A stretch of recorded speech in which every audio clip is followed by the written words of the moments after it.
The morning sun stretched its golden fingers across the quiet town of Brookhaven, spilling through the windows of a small place called Sunnyside Diner.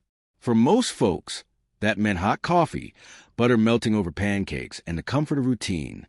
But on that particular morning, the warmth of the sun could not reach the shadow that had settled inside the diner. At a booth near the front window sat a young girl named Emily Carter. Her hair was tied neatly in a ponytail, her face pale but beautiful in its quiet resilience. Emily lived her life from the seat of her wheelchair, a result of a spinal condition that had been with her since birth. Though her body had its limits, her spirit had always been strong, nurtured by parents who told her that her courage would one day carry her farther than her legs ever could.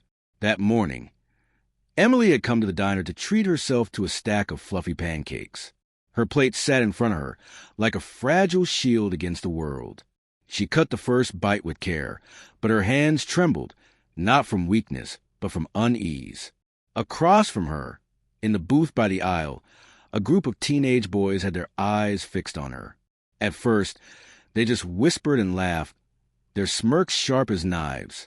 But cruelty has a way of growing bolder when no one stops it.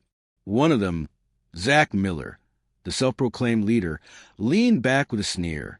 "Hey, Wheels," he jeered, his voice carrying across the quiet diner. "How's breakfast on 4 legs?" The other boys erupted in laughter. Emily's face flushed, but she kept her gaze fixed on her plate. She wanted to disappear, to shrink so small that no one could see her. But Zach wasn't finished. He reached across the booth with lightning speed and slapped the plate from her lap. Syrup, butter, and pancakes hit the tiled floor with a sickening splatter. The sound echoed in the silence that followed. The diner froze. Another boy, trying to prove his loyalty to Zach, shoved Emily's wheelchair back with a mocking push. The wheels squeaked as she rolled several inches away from the table. The laughter of the bullies rang louder than the clatter of plates. For Emily, humiliation burned hotter than any physical pain. Her eyes welled with tears, though she tried so hard to hold them back. She had endured whispers, pity, and stares her whole life, but this was cruelty sharp enough to cut to the bone. Around her, the diners shifted uncomfortably. Some shook their heads in disapproval, but said nothing. A mother clutched her child closer. The waitress, Sophie Daniels, froze mid-step, a tray of coffee cups trembling in her hands. Emily bent forward awkwardly, trying to gather the ruined pancakes with trembling fingers. Her desperation wasn't for food. It was for dignity, for control, for the chance to clean up her own mess before the humiliation grew worse. But then another hand appeared. It was large, callous and gentle. An older man, his hair graying at the temples, crouched down beside her. His name was Henry Lowe, a quiet mechanic who often ate breakfast at Sunnyside before work. He picked up the plate and set it gently on the table. "Don't mind them," he whispered softly. His eyes flicked nervously toward the group of teenagers, but his voice carried a kindness Emily hadn't felt all morning.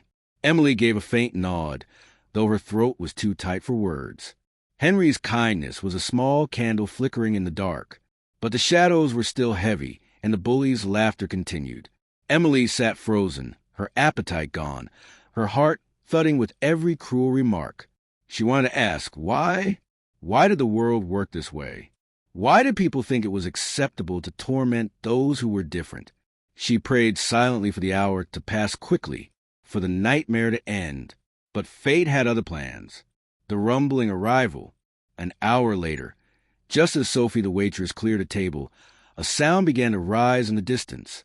At first it was faint, like thunder on the horizon, but as it grew louder, heads turned toward the wide glass windows of the diner. Dozens of motorcycles rolled into the parking lot, their chrome gleaming like polished steel under the morning sun. The engines growled and roared, vibrating the windows as if the earth itself was shifting.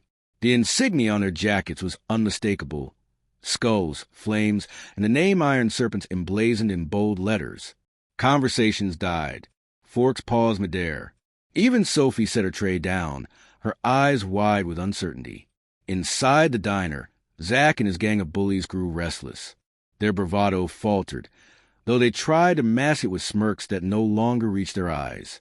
Everyone in Brookhaven knew the Iron Serpents by reputation. Fierce, fearless, and unafraid to stand their ground. The bell above the diner door jingled softly as the first rider entered.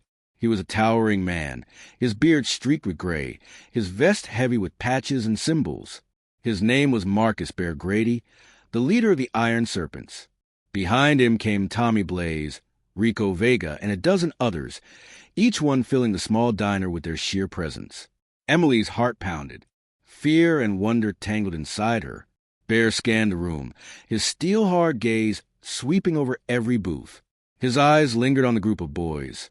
Zach, pale now despite his forced smirk, and then softened when they fell upon Emily. It was as though he understood everything without a word being spoken, justice without violence. Bear's boots thudded against the tile floor as he walked toward Emily. The diner seemed to shrink with every step. He stopped beside her wheelchair and knelt, his massive frame lowering until his eyes met hers. "You all right, sweetheart?" His voice was low, gravelly, but gentle. Emily swallowed hard and nodded. For the first time since that morning, she didn't feel small.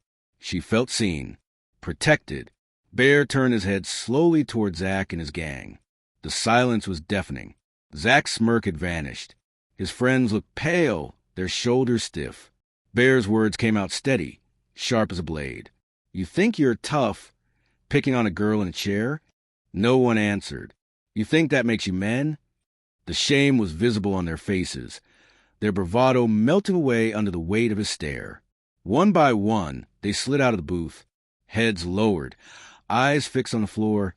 They shuffled toward the exit. Not one dared glance at Emily.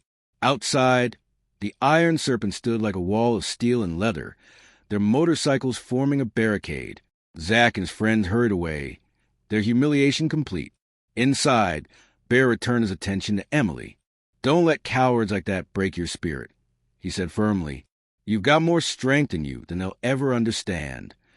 Bear waved Sophie over and pulled a thick roll of bills from his vest.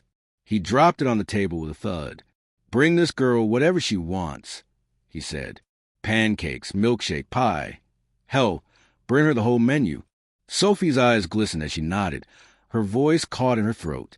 Emily blinked back tears.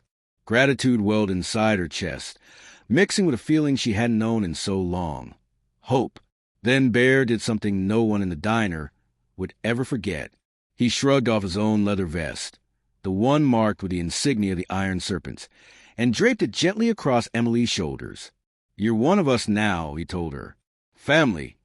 The weight of the vest was heavy, but the meaning behind it was heavier still.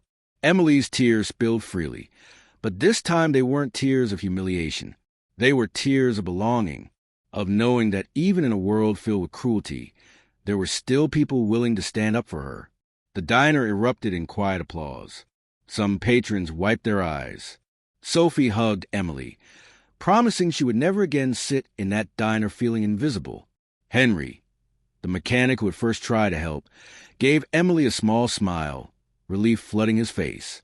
For the first time in a long time, Emily believed what her parents had always told her, that her spirit was meant to soar, even if her legs could not. The Iron Serpent stayed for breakfast that morning, filling the diner with laughter and energy that drove away the last traces of cruelty. Emily sat among them, sipping a milkshake, her shoulders draped with Bear's vest. She realized that kindness can come from unexpected places, and that sometimes the fiercest-looking people carried the softest hearts. Cruelty had tried to write the story of that morning, but strangers had stepped in and rewritten the ending. And Emily, once humiliated, now felt like the strongest person in the room. If this story touched your heart, let it remind you that kindness is stronger than cruelty, and courage can rise even in the most unlikely places.